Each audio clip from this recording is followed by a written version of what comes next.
Hello, everybody, and welcome to the second installment of our Atlantic Rim Revolutions discussion. Today, we're going to be talking about the French Revolution. And so, just as with the American Revolution, here are our unit objectives. And so, we've already talked about those, but I thought I would just give you a quick reminder. Also, remember to watch the French Revolution crash course video after our brief discussion here. And make sure that you take notes in the appropriate Today's Meet chat room. All right, so don't forget to do that. As with the American Revolution, you were given 6 discussion questions. And so these are the 6 discussion questions that you will be answering for the French Revolution. And again, you have these in front of you. So jot down some notes as we talk, and then go ahead and answer those questions at the end of our conversation. Okay, so let's talk about France before the revolution unfolds. There's a variety of different people living in the country. One of the main uh, groups of people are the nobility. And so these guys are all about social prestige. They have a direct connection with the monarchy, and they are given their titles through heredity. So their parents were nobility, and so they are nobility, that kind of idea. All right. Also, living in French society is a population of people who are growing in wealth, and these are the capitalists or the bourgeoisie, and so they have a connection with royalty as well, but it's an economic connection in which they receive protections. Um, okay, and then finally we have everybody else, right? The sans culotte. And so these are kind of the manufacturers in French society, although they're going to work in workshops, small scale, as opposed to large factories. And we also might find them as urban uh, artisan laborers as well. Okay, so that's setting the stage of who's in France. And one other piece about France before the Revolution. You will recall from our study of the American Revolution that they aided, right, the Americans, and so, um, but even before that, right? So in the Seven Years' War, they're opposing Great Britain. They lose that contest, and so they lose their North American colonies. They also lose their India colony as well. But the colony that they hold on to, which proves to be very, very wealthy and fruitful for them, is the colony of Haiti. And so this is a plantation-based Caribbean colony. 90% of the population is going to be slave population, and um, they kind of extract the wealth from that colony and bring it back to France. This is particularly good for the bourgeoisie, which is the capitalist group. Okay, so let's talk about the causes of the French Revolution. Um, One of the big causes gets this whole thing jump started, fired up. They're going to be the Enlightenment thinkers, Voltaire, Montesquieu, and Rousseau. And they said a couple of things that really resonated with the population of Enlightenment thinkers. One is that political leaders should not be chosen through heredity, right? So you should not be the leader of France because your dad was the leader of France or your great great grandfather was the leader of France, right? So th- that doesn't make any sense, right? So they really criticize this idea of the absolute monarch, and they try to reason with people and say, look, a much better way of choosing your elected officials, or I'm sorry, your leaders, is to elect them, to bring it to a vote, right? Let's have equality through a vote. And so those are kind of their main talking points. Interestingly enough, the French monarchy would end up supporting the revolution to check Britain's power. But a lot of the enlightened portion of France, right? That movement, they're going to support the American Revolution, not because it's a check on Great Britain's power, but because of the ideas that the American Revolution brought forth with it, right? The notion of freedom and equality.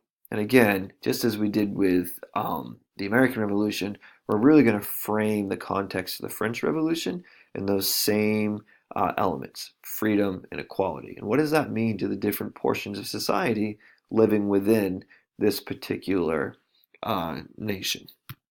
Okay, so another cause of the French Revolution is going to be the crushing debt that France takes on in supporting the Americans, um,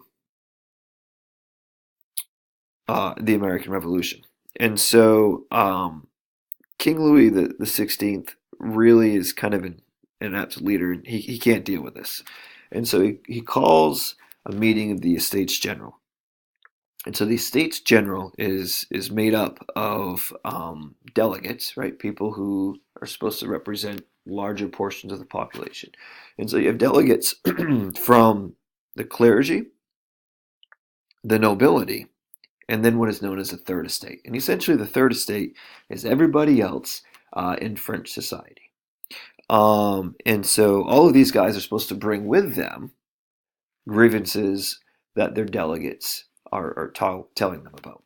And of course, many of these grievances are going to be framed in, that's right, you guessed it, the context of freedom and equality. And so what does freedom mean to like someone from the nobility? Or what does freedom mean to somebody from the Third Estate? And so that's what I want you to start thinking about and what we're going to talk about in class tomorrow. Okay, so the final cause that we're going to talk about is a financial one. So the financial crisis is going to coincide with a spike in the cost of bread. And so this is going to really affect the poor, right? The sans-culottes are going to get very upset over this, and rightly so. When you don't have a lot of money and the cost of food, those essentials goes up, right? Then you can either buy a lot less of it or maybe not any of it at all. And so this is going to be a problem. And so the sans-culottes they stop and they say, hey, look, this isn't okay, right? There needs to be government intervention to prevent this kind of thing from happening. People shouldn't go hungry like this. Okay. And so they're calling for the government to regulate the market, to provide that measure of security. And obviously, this is going to be a big boon to the poor. And the Third Estate is starting to say, hey, you know what? This actually is a really good idea. Absolutely. This coincides with um, our own grievances. And so the Third Estate looks around and says, yeah, you know what? We're going to be done with the Estates General. We're going to go ahead and declare ourselves the National Assembly. And when they do this, it sparks the revolution, right? So up until this point, there's no revolution. Now there's a revolution. All right, so the revolution happens, and again, when you watch the John Green video, they're going to outline all that stuff for you. We will also highlight it tomorrow in class, but let's skip ahead to the results. So when the revolution dust settles, we're going to have a constitution that's written up in 1792. And so what this does is it is going to guarantee a representative government. Right, so instead of just having one person in charge, suddenly we have people that are going to represent us in government, right? And so they're gonna achieve things like civil liberties, which this should sound familiar to you: the freedom of speech, religion, assembly, equality before the law. It also is going to end the special privilege that both the clergy and the nobility realized or experienced under the monarchy system that France previously had. Okay, so under this National Assembly, women are going to be granted unprecedented legal rights, right? So, like nothing they had experienced in the past. They're going to abolish slavery, and this is a big deal, right? Because when does the U.S. abolish slavery? It's going to be a while still, right? So they're way ahead on that.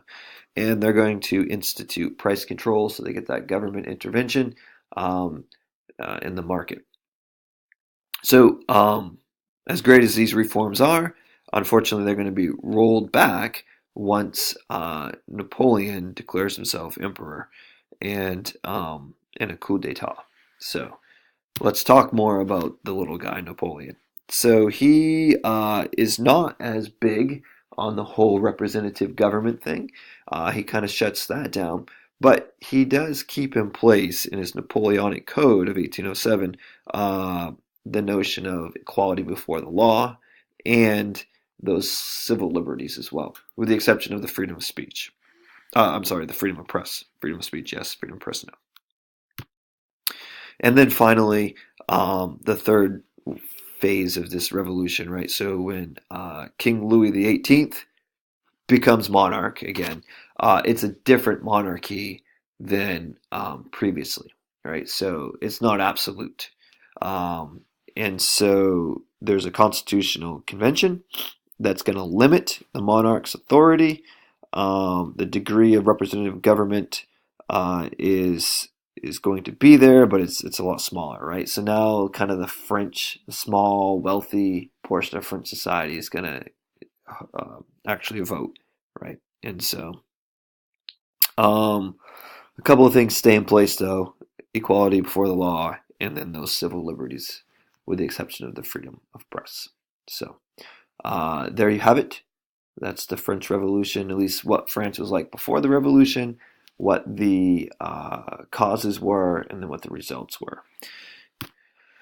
Again, at the conclusion of this video, or sometime tonight, you need to watch this particular crash course video, and you also need to answer these 6 study questions. So make sure you have those answered for tomorrow.